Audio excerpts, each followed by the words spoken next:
I'll turn the engine until I can fit this tool in these holes. Like that. See there are pins, 2 pins on my tool that I can fit in the cam keyways. So I'll make sure that my cams are on time, and I normally don't lock the crankshaft, although you have tools to lock the crankshaft. And this engine, the cams don't have keyways or slots or grooves to connect to the pulleys, so you have to lock the cam itself using this.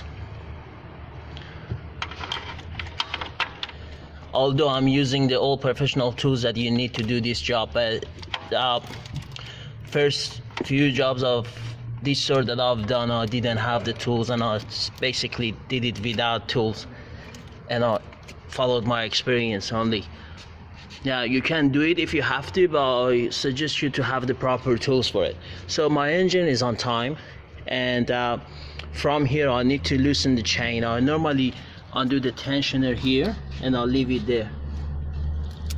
This one, you don't have to pull it all the way out. You just loosen it and leave it there to have a loose chain, so you can take the chain off.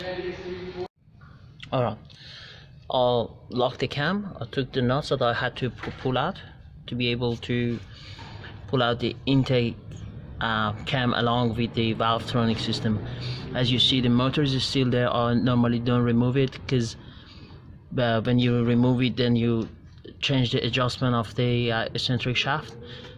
I'll drop this spring, I'll pull my clips on the rockers, and pay attention that you don't need to remove these nuts. They hold the caps of the cams, and then that's easier to leave them on.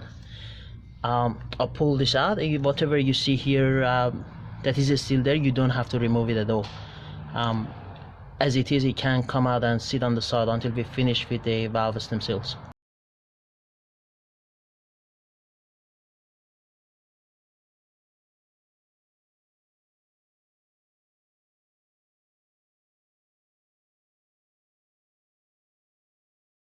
Alright, I'll pull the cams out. Up to here, if you know what you're doing, it can take you less than an hour to get to this stage. You see the lifters here, the intake ones and exhaust ones are different parts. Remember not to mix them up. Out of this box, set up your tool like this. For this tape, use the biggest possible one, because it gives you more space to access to the top of the valve. If you don't have tools like these, you ought still to use a basic hose with a pipe, homemade pipe.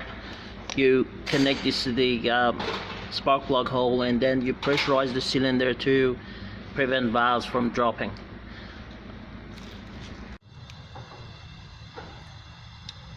You get the half ones out like that.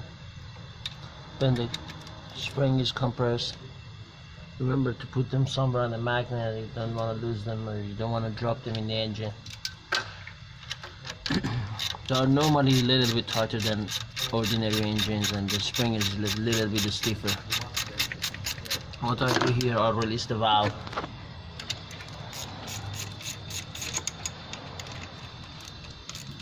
Like this. And then I got the spring and the cap. You see, this is my valve stem sealer. Yep. This looks dark. It tells me it's still original, and is pretty much old. It's done.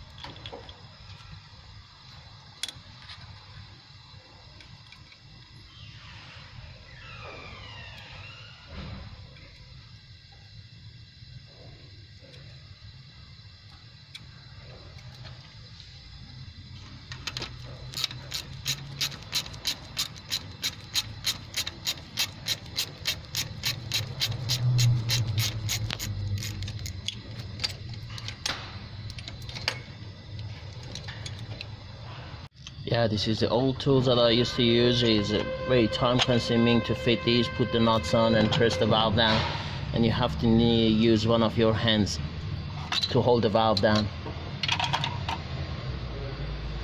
to do your job. But nowadays I'll use this one, which is a lot more comfortable. It doesn't save as much time, but is a lot easier to work. Here are the parts. These ones are the older valve stem seals. If your diagnostic is correct, your old valve stem seals rubber should be much drier than comparing to the new ones. The tools that I'm using are short, stubby ratchet spanner for my tools to tighten and loosen this bolt. The magnet is a strong small head magnet. Is a plastic stick.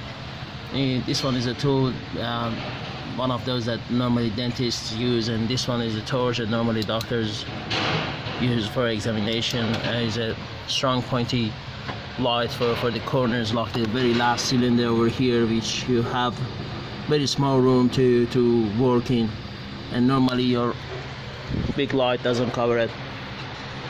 Yeah, one more thing I'm gonna mention is that I have the habit that I'll test everything right there after I finish. I just finished with this valve, and while the cylinder is pressurized, I put my tool on it and I press it to make sure the half moons are fitted correctly and the valve doesn't drop after finishing with the engine. Do that with all cylinders. There is something that made me make this video, which was the instruction of the booklets that come with the tools that you buy are not 100% correct sometimes. Especially about this one, this particular one I have, it took me a few attempts to get it right. These clips have to be on the top of the rockers and the centering shaft, and that's the only way that it supports the valve turning system to not to fall apart when you pull it out. Don't remove the motor, don't remove this pipe, you don't have to. And normally I'll leave the drive belt on as well, just to prevent engine from spinning when I put pressure in the cylinder, so I don't have to struggle with timing and chain and all that.